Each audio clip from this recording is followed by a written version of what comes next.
Gente, vamos falar um pouquinho agora sobre sistemática filogenética ou cladística, também chamada de filogenia. A sistemática filogenética, ela é uma parte da biologia que estuda e classifica os seres e organiza os seres de acordo com a sua história evolutiva. Entende-se que a diversidade de seres vivos é resultante de processos evolutivos.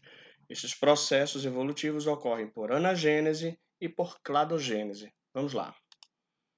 Então, a cladogênese corresponde a um processo evolutivo que gera ramificações nas linhagens de organismos ao longo de sua história evolutiva e implica obrigatoriamente em especiação biológica.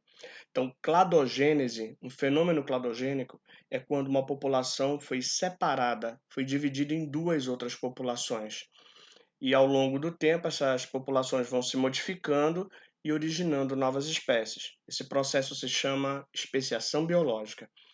A anagênese é a evolução progressiva das espécies, uma vez que as populações estejam separadas, vai havendo gradativamente uma mudança na frequência genética de uma população inteira. Quando o número suficiente de mutações atinge a fixação numa população de tal maneira que existe uma diferença significativa em relação à população ancestral, uma nova espécie pode ser designada. Vamos tentar entender agora como é que esse processo ocorre. Então, inicialmente nós temos uma população, aqui embaixo, população espécie A. Então, todos os indivíduos aqui embaixo pertencem à mesma espécie, no início de tudo. Essa população passa por um processo de cladogênese, ou seja, um processo de separação dessa população que é dividida em dois grupos. O que pode levar a essa cladogênese, a essa separação? Tá? No caso da história, nós temos a deriva continental, onde nós tínhamos antes a Pangeia, e foi dividido em dois continentes, o continente americano e o continente africano, onde está a Ásia e etc. e tal. Então, a deriva continental é um processo cladogênico. Um terremoto poderia dividir uma população em duas, né? Abrindo um cânion, abrindo um vale entre elas, tá? Ou a formação de um rio, por exemplo, poderia separar uma população em duas subpopulações. Então, primeiro ocorre um fenômeno cladogênico, separando essa população em duas menores, e eles ficam separados por uma barreira geográfica. No caso da deriva continental, essa barreira geográfica foi o Oceano Atlântico. Então, em cada um desses locais, esse aqui e esse aqui, essa população que por enquanto é da mesma espécie, ao longo de milhares e milhares de anos, foram sofrendo modificações de acordo com a condição ambiental que eles estavam. Então, as condições ambientais desta área é diferente desta área. Então, sobre essas populações, vai ocorrendo gradativamente um processo de anagênese. O que é isso? A anagênese é uma modificação gradual no código genético. Como ocorre isso? Nós vimos lá em evolução que ao longo do tempo vão ocorrendo mutações gênicas que surgem novas características através delas. Algumas dessas características serão adaptativas, outras não. O crossing over também faz com que haja mistura de material genético dentro dessa população. Crossing over ou recombinação gênica que foi estudada lá no primeiro ano. E a seleção natural vem aí o quê? Selecionando quais são as características mais importantes para a sobrevivência do ser vivo. O grande detalhe é que as características que vão ser selecionadas deste lado aqui não serão as mesmas características selecionadas para cá. De repente, uma característica que é interessante para o ser vivo sobreviver nesta área não é a mesma desta outra. Então, esse processo aqui indicado por essas setas vermelhas é o processo de anagênese. Esse processo é lento e leva milhares de anos, fazendo o quê? A seleção natural, fazendo a seleção de características positivas para a sobrevivência do ser vivo. De acordo com o passar de milhares de anos de processo de anagênese, essas duas populações que antes eram da mesma espécie vão passar por modificações de características de tal forma que nós vamos ter aqui um processo que nós vamos chamar de especiação. Vai acabar surgindo uma nova espécie aqui nesta área diferente da outra espécie, mesmo que as duas novas espécies tenham aqui um ancestral comum. Mas, como elas passaram por um processo de anagênese, características diferentes foram selecionadas em cada um desses grupos aqui, e originando uma nova espécie em cada local.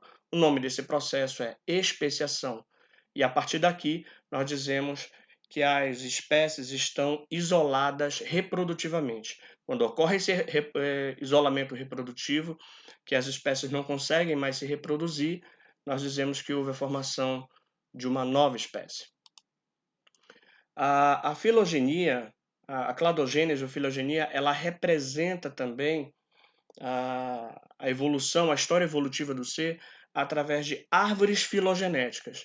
As árvores filogenéticas, elas são gráficos, como esse aí que vocês podem ver. Os gráficos, eles indicam a história evolutiva do ser. Por exemplo, nós começamos aqui, na nossa árvore, com um ancestral comum, um ser que antes era unicelular, procarionte, autótrofo ou heterótrofo.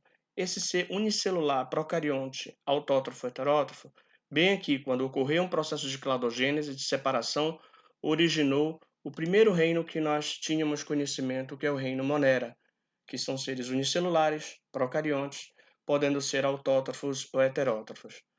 Ao longo do tempo, foi ocorrendo um processo de anagênese. Aqui, ó, essa linha aqui, ela indica um processo de anagênese, ou seja, de modificação no código genético. Então, uma nova modificação na linha do tempo aparece. A partir de agora, os seres são eucariontes. E aí, essa nova característica de ser eucarionte, ocorre um processo de cladogênese e aí nós temos um novo reino, o reino protista, que são unicelulares, mas a partir de agora eucariontes.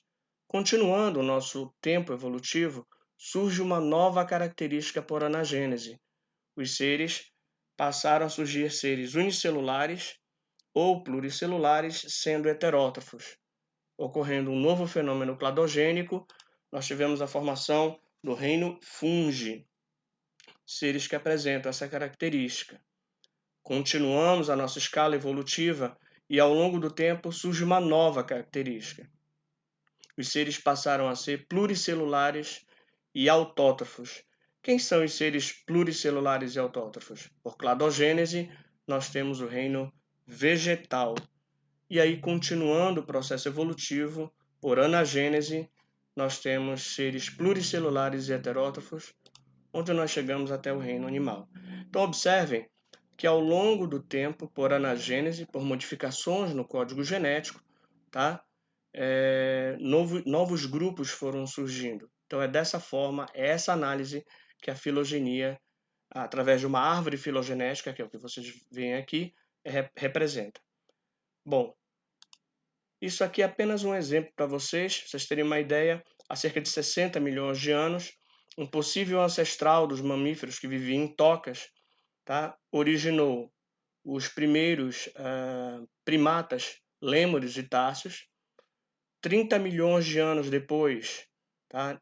Depois de um processo de anagênese, nós temos a formação de um novo grupo, outros macacos primitivos, continuando a escala evolutiva, 20 milhões de anos. Então, daqui para cá, nós temos 10 milhões de anos.